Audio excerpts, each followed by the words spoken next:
नमस्कार दोस्तों, हमारे संस्कार चैनल में आपका बहुत बहुत स्वागत है।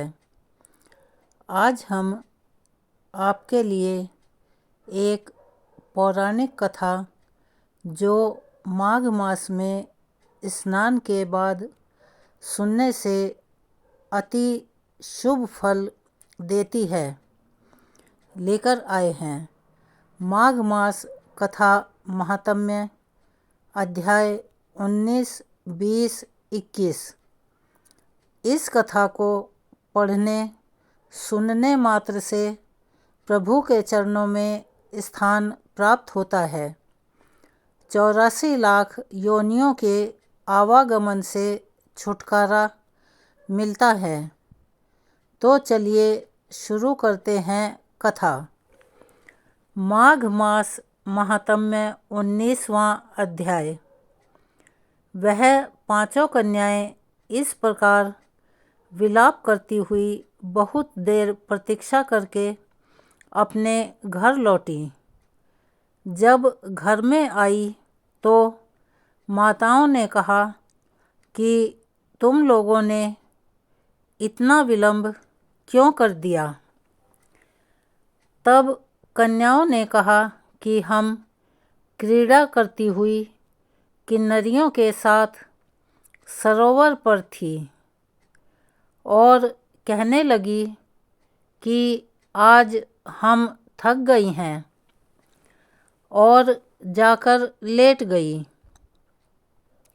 वशिष्ठ जी कहते हैं कि इस प्रकार आशय को छुपाकर वह विरह की मारी निढाल होकर पड़ गईं। उन्होंने घर जाकर किसी प्रकार की कोई क्रीड़ा नहीं की। वह रात्रि उनको एक युग के समान बीती। सूर्य नारायण के उदय होते ही वह अपने आप को जीवित मानती हुई माताओं की आज्ञा लेकर गौरी पूजन करने के लिए कन्याएं वहाँ पर जाने लगी। उसी समय ब्राह्मण भी स्नान करने के लिए सरोवर पर आया। उसके आने पर कन्याओं ने वाह वाह किया। जैसे कमलिनी प्रातःकाल सूर्योदय को देखकर कहती है, उसको देखकर उनके नेत्र खुल गए और उस ब्रह्मचारी के पास चली गई। आपस में एक दूसरे का हाथ पकड़कर चारों तरफ से उसको घेर लिया और कहने लगी कि मूर्ख, उस दिन तू भाग गया था लेकिन आज नहीं भाग सकता। हम लोगों ने तुमको घेर लिया है। ऐसे वचन सुनकर बाहुपाश में बंधे हुए ब्राह्मण ने मुस्कुराकर कहा, तुमने जो कुछ कहा सो ठीक ही है, परंतु मैं तो अभी विद्या अभ्यास और ब्रह्मचारी हूँ। गुरुकुल में मेरा विद्या अभ्यास पूरा नहीं हुआ है। पंडित को चाहिए कि जिस आश्रम में रहे उसके धर्म का पालन करे। इस आश्रम में मैं विवाह करना धर्म नहीं समझता। अपने व्रत का पालन करके और गुरु की आज्ञा पाकर ही विवाह कर सकता हूँ, उससे पहले नहीं कर सकता।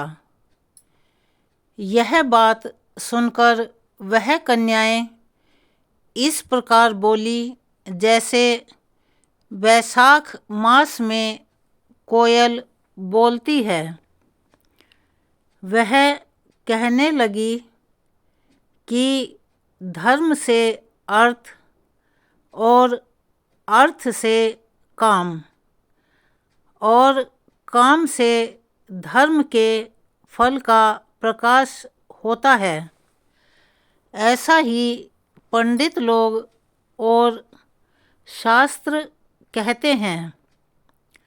हम काम सहित धर्म की अधिकता से आपके पास आई हैं, सो आप पृथ्वी के सब भोगों को भोगिए। उस ब्राह्मण ने कहा कि तुम्हारा वचन सत्य है, किंतु मैं अपने व्रत को समाप्त करके ही विवाह कर सकता हूँ, पहले नहीं कर सकता। तब वे कन्याएं कहने लगी कि तुम मूर्ख हो। अनोखी औषधि, ब्रह्म बुद्धि, रसायन सिद्धि, अच्छे कुल की सुंदर नारियां तथा मंत्र जिस समय प्राप्त हों तब ही ग्रहण कर लेना चाहिए। कार्य को टालना अच्छा नहीं होता। केवल भाग्य वाले पुरुष ही प्रेम से पूर्ण अच्छे कुल से उत्पन्न स्वयं वर चाहने वाली कन्याओं को प्राप्त होते हैं। कहाँ हम अनोखी नारियां, कहाँ आप तपस्वी बालक।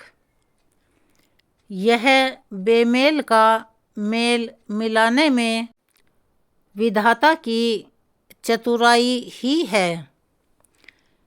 इस कारण आप हम लोगों के साथ गंधर्व विवाह कर लें। इनके ऐसे वचन सुनकर उस धर्मात्मा ब्राह्मण ने कहा कि व्रती रहकर इस समय विवाह नहीं करूँगा। मैं स्वयं वर की इच्छा नहीं करता। इस प्रकार उसके वचन सुनकर उन्होंने एक दूसरे का हाथ छोड़कर उसको पकड़ लिया। सुशीला और सुरस्वरा ने उसकी भुजाओं को पकड़ लिया। सुतारा ने आलिंगन किया और चंद्रिका ने उसका मुख चूम लिया। फिर उसने क्रोधित होकर उनको श्राप दिया कि तुम डायन की तरह मुझसे चिपटी हो, इस कारण पिशाचिनी हो जाओ। ऐसे श्राप देने पर वह उसको छोड़कर अलग खड़ी हो गई। उन्होंने कहा कि हम निरपराधियों को वृथा क्यों श्राप दिया। तुम्हारी इस धर्मज्ञता पर धिक्कार है। प्रेम करने वाले से बुराई करने वाले का सुख दोनों लोकों में नष्ट हो जाता है। इसलिए तुम भी हम लोगों के साथ पिशाच हो जाओ। तब वे आपस के चारों तरफ से उस सरोवर पर घेर लिया। पिशाच पिशाचिनी ब्राह्मण भी वहां पर आ गए और बस और पिशाचिनी कठिन शब्दों से साष्टांग चिल्लाते हुए अपने कर्मों को पिशाच भोगने लगे। ऋषि के तेज के सामने वशिष्ठ जी ठहरने कहने लगे सके कि हे राजन, और दूर इस जाकर प्रकार खड़े हो वह गए। पिशाच उस सरोवर के निधि हाथ जोड़कर इधर लोमश उधर ऋषि फिरते से रहे, कहने लगे कि बहुत समय भाग्य से पश्चात ही ऋषियों मुनियों के में श्रेष्ठ दर्शन होते हैं। लोमश ऋषि फिर उन्होंने पौष गंधर्व शुक्ला कन्या चतुर्दशी और को अपने पुत्र अच्छोद का सरोवर पर परिचय देकर स्नान सब करने वृत्तांत के लिए सुनाया आए और कहा कि हे जब मुनिवर, क्षुधा से यह दुखी सभी इन पिशाचों श्राप ने मोहित होकर उनको देखा आपके सम्मुख तो खड़े हैं। उनकी हत्या आज करने के लिए इन बालकों का गोला निस्तारा बनाकर होगा। उनको चारों जैसे तरफ से सूर्योदय घेर से लिया। अंधेरे का नाश हो जाता वेद है, निधि ब्राह्मण भी वशिष्ठ जी कहने वहां लगे पर कि आ पुत्र गए के दुख से और दुखी हुए उन्होंने वेद लोमश निधि ब्राह्मण ऋषि के को ऐसे साष्टांग वचन सुनकर प्रणाम किया। लोमश ऋषि के वे नेत्रों पिशाच में ऋषि जल के भर आया तेज के सामने और ठहर वेद न निधि सके से कहने लगे और दूर कि जाकर खड़े हो मेरे गए। प्रसाद से वेद निधि बालकों को हाथ जोड़कर शीघ्र लोमश स्मृति ऋषि से पैदा हो। कहने लगे मैं कि उनका धर्म भाग्य कहता से हूँ, ही ऋषियों के दर्शन होते जिससे हैं। उसका आपस फिर का ज्ञान उन्होंने विलीन गंधर्व हो कन्या जाएगा और अपने माघ पुत्र का मास परिचय महात्म्य देकर 20वां सब अध्याय वृतांत सुनाया। वेद और निधि कहा कहने लगे कि हे महर्षि, हे मुनिवर, धर्म यह को सब जल्दी ही कहिए, श्राप मोहित होकर क्योंकि श्राप आपके की सम्मुख अग्नि खड़े हैं। बड़ी दुख कारक होती है। आज इन बालकों का लोमश ऋषि कहने लगे निस्तार कि होगा। यह सब मेरे जैसे साथ सूर्योदय से पूर्वक माघ अंधेरे का स्नान करें। नाश हो जाता है। अंत में यह वशिष्ठ श्राप जी से कहने छूट लगे जाएंगे कि पुत्र के मेरा दुख से यह दुखी निश्चय हुए है। शुभ वेद तीर्थ निधि में ब्राह्मण माघ के स्नान करने ऐसे से वचन सुनकर शाप का फल लोमश नष्ट हो जाता ऋषि है। के नेत्रों में 7 जल जन्मों भर के आया पाप तथा इस जन्म और के पाप वेद माघ निधि में से तीर्थ कहने लगे स्नान कि पर मेरे प्रसाद से करने से बालकों नष्ट को हो जाते हैं। शीघ्र स्मृति पैदा हो। इस आच्छोद में मैं उनका स्नान धर्म करने से कहता हूँ, अवश्य ही मोक्ष की प्राप्ति जिससे होती है। इसका आपस का ज्ञान राजसूय विलीन और अश्वमेघ हो यज्ञ जाएगा। से भी अधिक फल माघ मास महात्म्य स्नान से 20वां होता है। अध्याय। वेद निधि अतएव कहने लगे संपूर्ण पापों का कि हे सहज में महर्षि, ही नाश करने वाला धर्म माघ को स्नान जल्दी ही क्यों न किया कहिए। जाए। माघ मास क्योंकि महात्म्य श्राप की 21वां अग्नि अध्याय।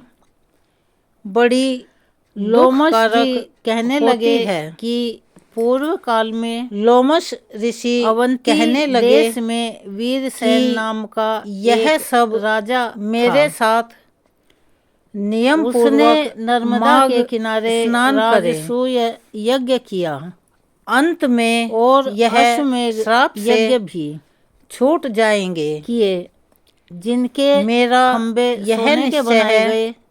ब्राह्मणों शुभ को तीर्थ में माघ स्नान बहुत करने सा से दान किया। शाप का और फल बहुत नष्ट सी गाय, हो जाता है। सुंदर वस्त्र, 7 सोने के जन्मों के आभूषण पाप तथा दान में दिए। इस जन्म के पाप वह माघ देवताओं का तीर्थ भक्त और स्थान पर करने वाला था। स्नान करने से भद्रक नष्ट नाम हो का जाते हैं। एक ब्राह्मण जो अत्यंत मूर्ख इस कुलहीन अच्छोद में कृषि कार्य स्नान करने से अवश्य ही दुराचारी मोक्ष की तथा प्राप्ति अधर्मी होती था। है। वह भाई बंधुओं का राजसूय त्याग और अश्वमेघ करके इधर यज्ञ उधर से घूमता भी हुआ अधिक देव फल यात्रियों माघ के मास साथ स्नान से प्रयाग में होता है। आया।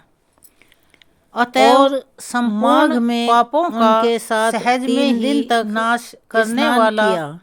माघ स्नान वह 3 क्यों न दिनों किया में जाए। ही निष्पाप हो गया। माघ मास फिर वह महात्म्य अपने घर 21वां चला गया। अध्याय।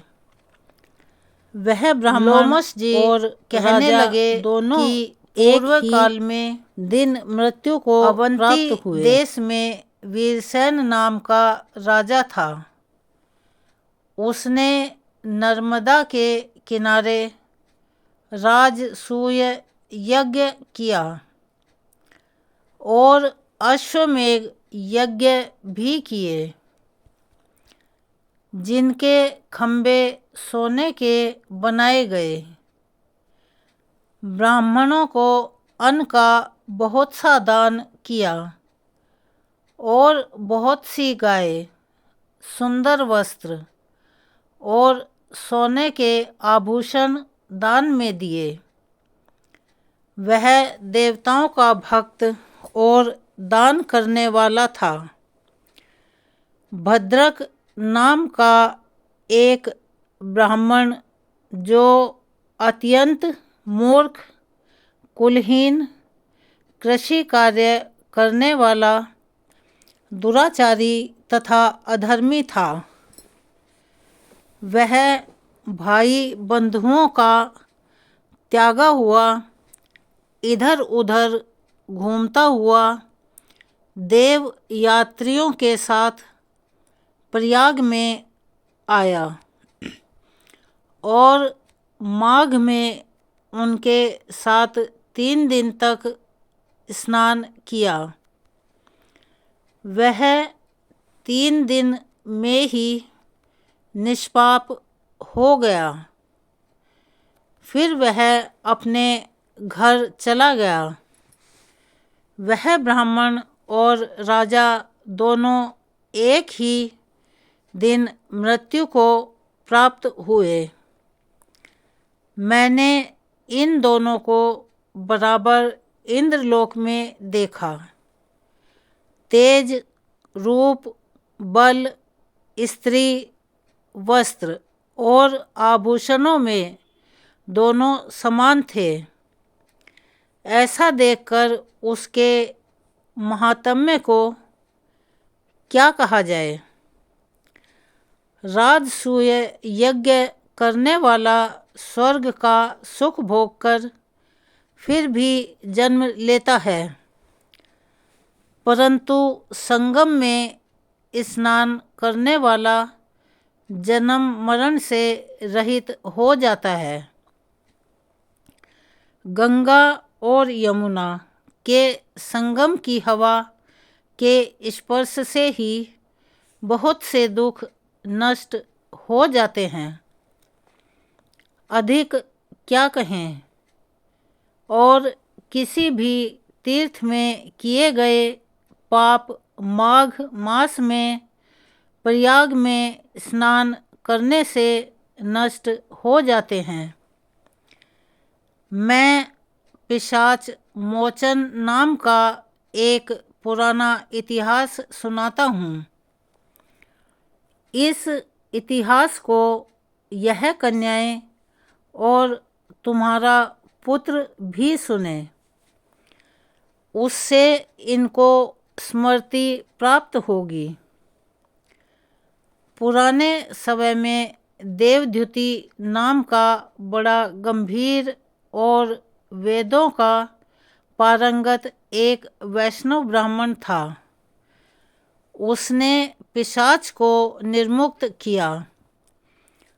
वेदनिधि कहने लगे कि वह वहाँ कहाँ का रहने वाला था, किसका पुत्र, किस पिशाच को उसने निर्मुक्त किया। आप विस्तार पूर्वक यह सब कथा सुनाइए। लोमश ऋषि ने कहा, किल्पज्ञ से निकली हुई सुंदर सरस्वती के किनारे पर उसका स्थान था। जंगल के बीच में पुण्य जल वाली सरस्वती बहती थी। वन में अनेक प्रकार के पशु भी विचरते थे। उस ब्राह्मण के श्राप के भय से पवन भी बहुत सुंदर चलती थी। और वन चैत्र रथ के समान था। उस जगह धर्मात्मा देवद्युति रहता था। उसके पिता का नाम सुमित्र था और वह लक्ष्मी के वरदान से उत्पन्न हुआ था। वह सदैव आत्मा को स्थिर रखता, गर्मी में अपने नेत्र सूर्य की तरफ रखता, वर्षा में खुली जगह पर तपस्या करता, हेमंत ऋतु में सारस्वत सरोवर में बैठता, औरतों त्रिकाल संध्या करता, जितेंद्रिय और सत्यवादी भी था। अपने आप गिरे हुए फल और पत्तियों का भोजन करता था। उसका शरीर सूख कर हड्डियां मात्र रह गई थी। इस प्रकार उसको तप करते हुए वहाँ पर 1000 वर्ष बीत गए।